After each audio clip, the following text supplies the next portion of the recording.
이슈 분석 시간입니다. 미중 간의 패권 경쟁이 무역 전쟁에 이어 국제 회의로까지 확대되고 있습니다.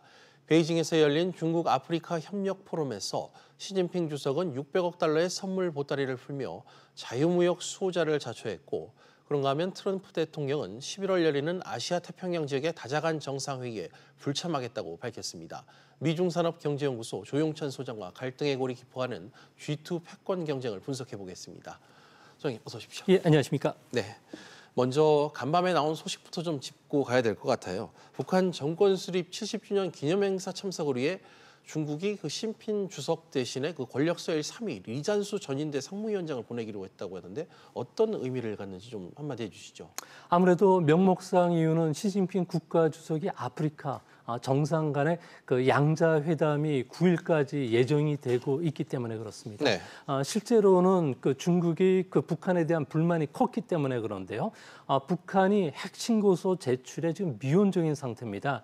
아무래도 중국 같은 경우에는 북한의 비핵화를 계기로 해서 종전선언, 평화선언으로 이어지는 일련의 과정을 통해서 미군 철수의 전략에도 차질을 빚을 수 있다는 점입니다.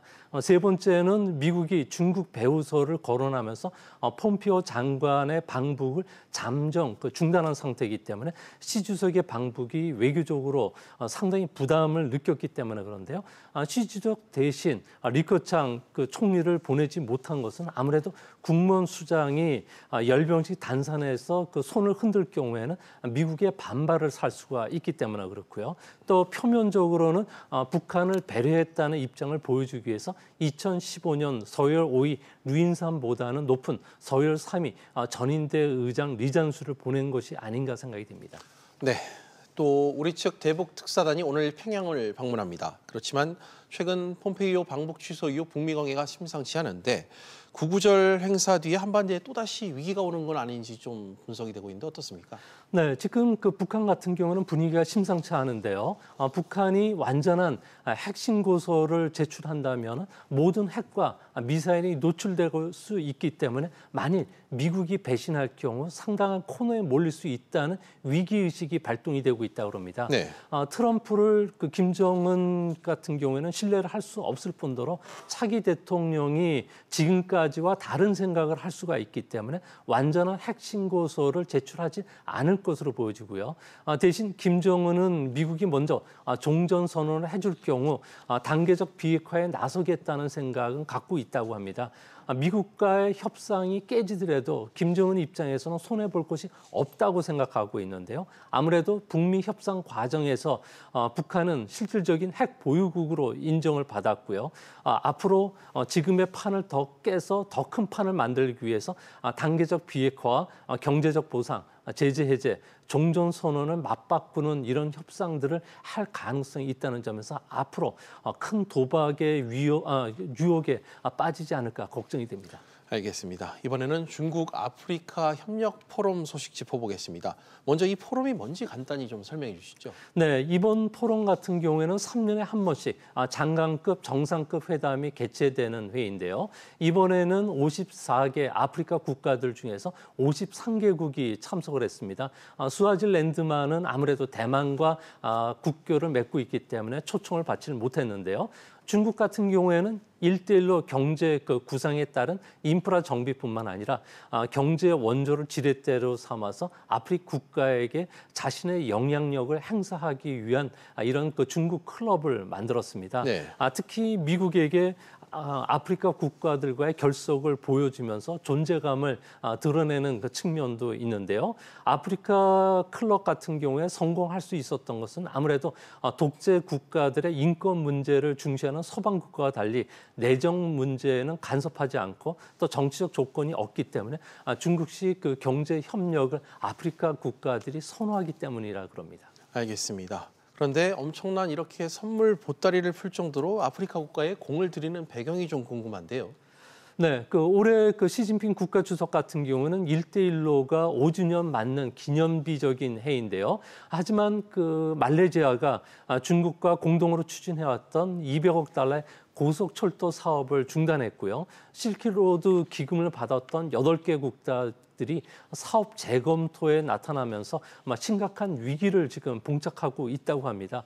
최근 서방 언론들 같은 경우에는 피원조국을 채무 덫에 빠지게 한다든지 부채 상환 불능에 빠지게 되면은 중국이 토지를 수탈하거나 전략적으로 중요한 항구와 관련해서는 99년 헐값에 넘겨받는 중국판 식민주의라고 비판하고 있는데요.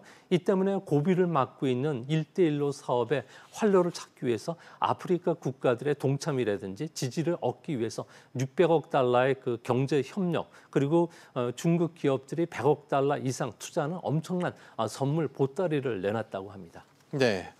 그런가 하면 중국은 미국의 그 보호무역과 제일 보호무역주의에 대한 그 비판의 목소리를 연일 높여가고 있습니다. 이런 가운데 트럼프 대통령은 11월에 아세안 에이픽 정상회담에 참석하지 않는다고 하는데 배경이 좀 궁금한데요.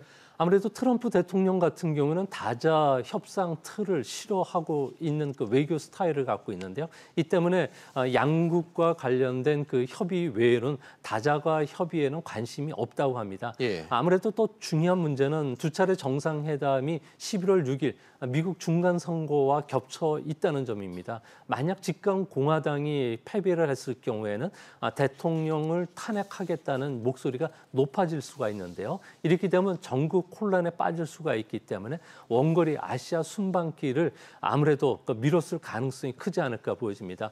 트럼프의 불참으로 인해서 미국이 아시아를 중시한다는 정책에 의문을 표시하는 동맹국들이 더 늘어날 가능성이 있고요. 또 반대로 군사적으로나 경제적으로 자신의 위상을 드러낸 시진핑 국가주석 같은 경우에는 이번 기회를 통해서 자신을 홍보할 수 있는 기회로 삼지 않을까 보여집니다. 알겠습니다. 이런 가운데 오늘부터 미국과 캐나다가 나프타 재협상을 위한 협의에 들어갑니다.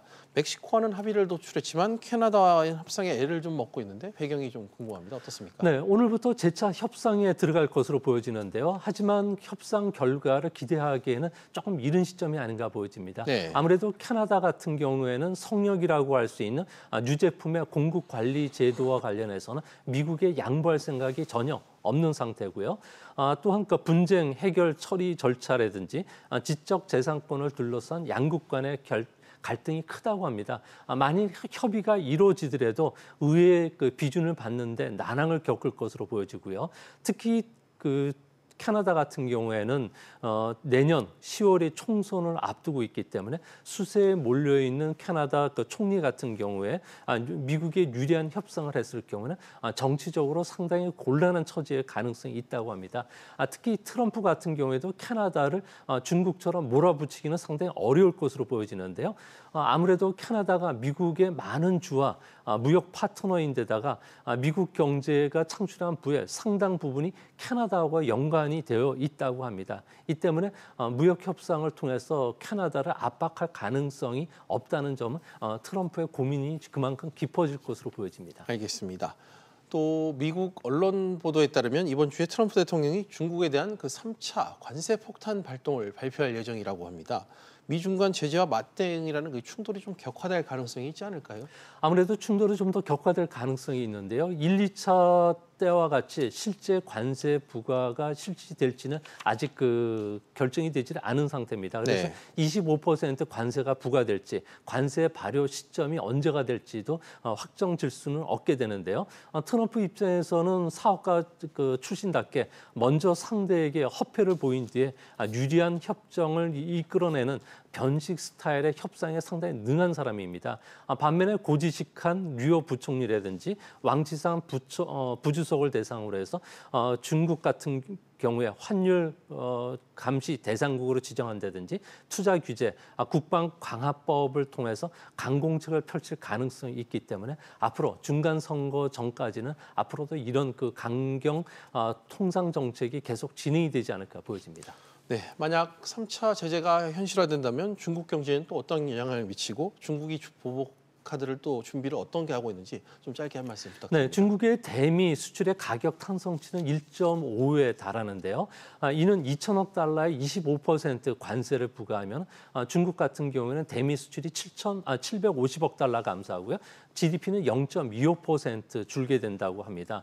아무래도 관세 전쟁의 영향으로는 세계 무역량도 감소하기 때문에 내년 중국 성장률은 6.5% 이하로 떨어질 가능성이 있고요. 이렇게 되면 성장률이 1% 하락할 때마다 중국의 부실 채권은 1%포인트 늘어나기 때문에 금융 위기 가능성이 점점 고조될 가능성도 있다는 점도 항상 투자하실 때 참조해 주시기 바랍니다. 알겠습니다.